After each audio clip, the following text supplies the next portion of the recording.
నమస్కారం star TV news కి స్వాగతం. ముందుగా ముఖ్యాంశాలు.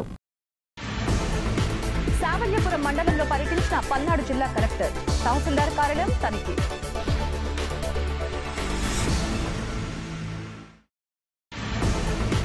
ర్యాగింగ్ కి పాల్పడితే చర్యలు తీసుకుంటాం హెచ్చరించిన నర్సరావుపేట 1 టౌన్ సీఐ.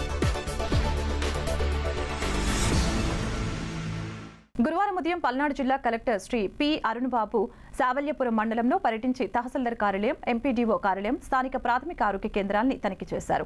సీజనల్ వ్యాధుల విషయంలో అప్రమత్తంగా ఉండాలని ఎంపీడీఓ, ప్రాథమిక ఆరోగ్య కేంద్ర వైద్యులతో పేర్కొన్నారు. ప్రజారోగ్యం విషయంలో పంచాయతీరాజు వైద్య శాఖలు సమన్వయంతో పనిచేసుకోవాలని తెలిపారు. ఆరోగ్య కేంద్రాల్లో సిబ్బంది నిత్యం అందుబాటులో ఉండాలని తెలిపారు. తహసీల్దార్ కార్యాలయం, ఎంపీడీఓ కార్యాలయాల్లో దసరాల నిర్వహణ విషయంలో జాగ్రత్తలు పాటించాలని సూచించారు. పర్యటనలో స్థానికులు అందించిన అర్జీలను పరిశీలించి వెంటనే పరిష్కరించాలని అధికారులను ఆదేశించారు. ఈ కార్యక్రమంలో ఆర్డీఓ సరోజిని, డిప్యూటీ తహసీల్దార్ నాగరాజు, ఎంపీడీఓ కవిత, డాక్టర్ రాధాకృష్ణ తదితరులు పాల్గొన్నారు.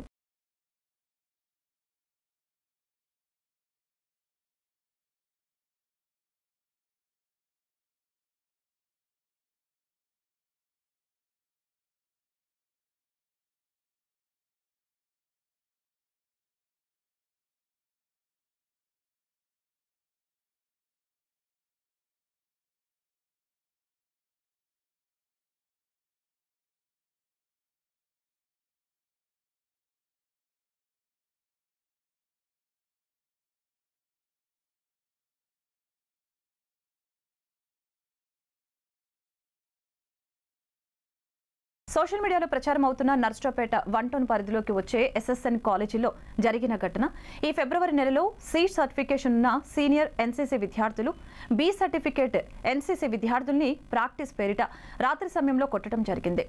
జరిగిన సంఘటన గురించి నర్సరావుపేట 1 టౌన్ సీఐ గారు కాలేజీకి వెళ్లి జరిగిన సంఘటనపై విచారణ చేపట్టారు. ర్యాగింగ్ చేయడం నేరం, శిక్షార్హం. అలా చేసిన వారిపై చట్టపరమైన చర్యలు తీసుకుంటామని తెలిపారు. ఈరోజు నర్సరావుపేట 1 టౌన్ పోలీస్ స్టేషన్ పరిధిలో గల ఎస్ఎస్ఎన్ కాలేజీ నందు ఈ సంవత్సరం ఫిబ్రవరి 2వ తారీఖు ఎస్ఎస్ఎన్ కాలేజీ హాస్టల్లో ఎన్సీసీ విద్యార్థులైనటువంటి సి సర్టిఫికేట్కు సంబంధించినటువంటి పిల్లలు, బి సర్టిఫికేట్కి సంబంధించిన విద్యార్థులు కొంతమందిని ర్యాగింగ్ పేరుతోటి కాలేజీ హాస్టల్ రూమ్లో కొట్టడం జరిగింది. గతంలో వాళ్ళు కొట్టేటప్పుడు ఆ వీడియోని కూడా తీసుకోవడం జరిగింది. ఆ వీడియోని ఈరోజు కొంతమంది సోషల్ మీడియాలో పోస్ట్ చేయడం ద్వారా దాని మీద మేము విచారణ చేపట్టి ఎవరైతే ఈ యొక్క దారుణానికి పాల్పడి పిల్లల్ని కొట్టారో వాళ్ళ కంప్లైంట్ ఏదైతే ఉందో వాళ్ళ దగ్గర తీసుకొని విచారణ చేపట్టి వాళ్ళందరి మీద చర్య తీసుకుంటారని తెలియపరచడం జరుగుతుంది. వరుసగా కురుస్తున్న వర్షాల నీరు అనుకున్నారు పొరపాటు. ఏఎస్పీ కాల్వ ద్వారా వస్తున్న సాగర్ జలాలు కాల్వ పొరలి ఇలా వీధుల వెంట ప్రవహిస్తున్నాయి. లింగంగుట్ల 2 పంచాయతీ పరిధిలోని రైల్వే ట్రాక్ పక్కన ఉన్న 30 కుటుంబాల వారు ఇళ్లలోకి ఈ కాల్వ నీరు ప్రవహిస్తోంది. దీంతో కాల్వ ప్రవాహం పెరిగే కొద్దీ పంపు బావిలో నుంచి నీరు వీధుల వెంట మరియు ఇళ్లలోకి వస్తూ ఉంటుంది. దీంతో 2-3 రోజులు వీరికి నిద్ర, ఆహారాలు ఉండవు. ఎస్ఎస్పీ కాలనీ ఆధీనంలో ఉన్న పంపు బావికి నీరు పెట్టడం వలన ఇలా వస్తుందని స్థానికులు వాపోతున్నారు. సాగర్ కాలువ ఆక్రమణకి గురి కావటం, చెత్తాచెదారం కాలువకి అడ్డుపడటం, పూడికతీత పనులు చేయకపోవటం వలన కాలువ ప్రవాహం వచ్చినప్పుడల్లా ఇలా వీధుల వెంట, ఇళ్ల వెంట సాగర్ నీరు ప్రవహిస్తుందని కాలనీ వాసులు వాపోతున్నారు. దీనిపై స్పందించిన లింగంగుంట్ల టీడీపీ నాయకుడు గంగుల పెద్దిరెడ్డి అధికారుల దృష్టికి తీసుకువచ్చారు. గ్రామ పంచాయతీ నిధులు లేకపోవడంతో తన సొంత సొమ్ముతో జేసీబీతో కాల్వాని సరిచేయించి అందరికీ ఆదర్శంగా నిలిచారు. స్థానిక ఎమ్మెల్యే డాక్టర్ అరవింద బాబు గారి దృష్టికి తీసుకువెళ్లి నిధులు మంజూరు చేయించేలా తన వంతు కృషి చేస్తానని స్థానిక ప్రజలకు గంగుల పెద్దిరెడ్డి హామీ ఇచ్చారు. ఈ నీటి ప్రవాహం అండర్ గ్రౌండ్ బ్రిడ్జి వద్ద నిలిచిపోవడంతో వాహనదారులు, నడక వాసులు ఇబ్బంది పడుతున్నారు. లింగంగుట్ల కాలనీలోని దర్గా ప్రాంతాన్ని సందర్శించడం జరిగింది. ఎందుకంటే ఎన్ఎస్పీ కాలువలు వదలటం వల్ల నీళ్లు ఓవర్ఫ్లో అయ్యి లింగంగుట్ల ఎన్ఎస్పీ చెరువులో నుంచి రైల్వే ట్రాక్ పక్క నుంచి అండర్ బ్రిడ్జిలో నుంచి వాగులోకి పోవాలి. గతంలో అండర్ బ్రిడ్జి పక్క నుంచి పోయి అండర్ బ్రిడ్జి కట్టడం వల్ల అండర్ బ్రిడ్జి వద్ద దగ్గర బ్లాక్ అయిపోతుంది నీళ్ళు. అవతల వైపు చెరువు ఒక ఎస్సీ కాలనీ మునిగిపోతుంది. దీనికి ముఖ్య కారణం ఏంటంటే ఏమైనా పని చేద్దామంటే మాకు పంచాయతీ బాడీ లేదు, ఎంపీటీసీ లేరు, సర్పంచ్ లేరు. దీనివల్ల 14th, 15th, 16th ఫైనాన్స్ డబ్బులు మా గ్రామానికి రావట్లేదు. అందుకని ప్రజాప్రతినిధులు ఇప్పుడు మన అరవింద్ బాబు గారి దృష్టికి తీసుకెళ్ళి దీనికి ఒక పరిష్కారం కానీ ఎన్ఎస్పీ అధికారులను కలుపుకొని ఒక పరిష్కారం తీసుకురావడానికి మా గ్రామ పెద్దలను మేము కలిసి కృషి చేస్తున్నాం. వీళ్ళకి ఇప్పుడు మేము మా సొంత డబ్బులు పెట్టి మిషన్లు పెట్టి నీళ్లు డైవర్ట్ చేసి ప్రస్తుతానికి వాళ్ళకి ఉపశమనం కలిగిద్దామని చెప్పి సెక్రటరీ గారి ఆధ్వర్యంలో మేము ఇక్కడికి రావడం జరిగింది.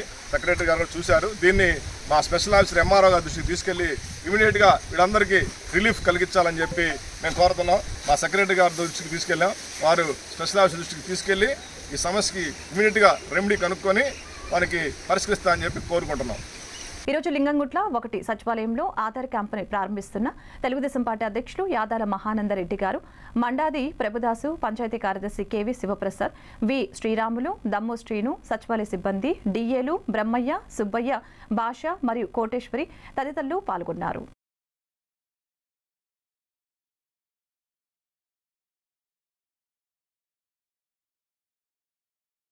స్థానిక కృష్ణవేణి డిగ్రీ కాలేజ్కి 2024-25 నుండి 2033-34 వరకు 10 సంవత్సరాలకు యూజీసీ అటానమస్ హోదా ఇచ్చిందని కళాశాల ప్రిన్సిపల్ నాతాని వెంకటేశ్వర్లు తెలిపారు.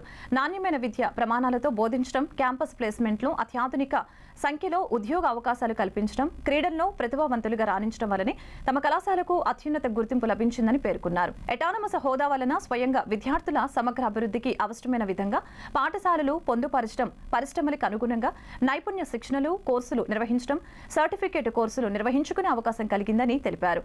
స్వయం ప్రతిపత్తి హోదా వలన స్వయంగా పరీక్షలు నిర్వహించుకోవడంతో పాటు సిలబస్ మార్చుకునేందుకు అవకాశం ఉంటుందని, అదేవిధంగా మెరుగైన అత్యాధునిక కళలతో కూడిన ఎమ్మెల్సీ కంపెనీ క్యాంపస్లకు కూడా ప్లేస్మెంట్ కల్పించే అవకాశం ఉంటుందని తెలిపారు. ఈ అభినందన కార్యక్రమంలో కళాశాల మేనేజ్మెంట్ మరియు అధ్యాపకేతర సిబ్బంది పాల్గొన్నారు. వార్తలు ముగించే ముందు ముఖ్యాంశాలు మరొకసారి.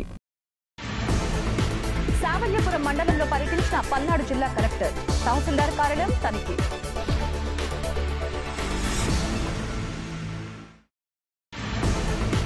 ర్యాగింగ్కి పాల్పడితే చర్యలు తీసుకుంటాం, హెచ్చరించిన నర్సపేట 1 టౌన్ సీఐ. ఈ వార్తలు ఇంతటితో సమాప్తం. మరొక బులెటిన్ మళ్ళీ కలుద్దాం. నమస్కారం.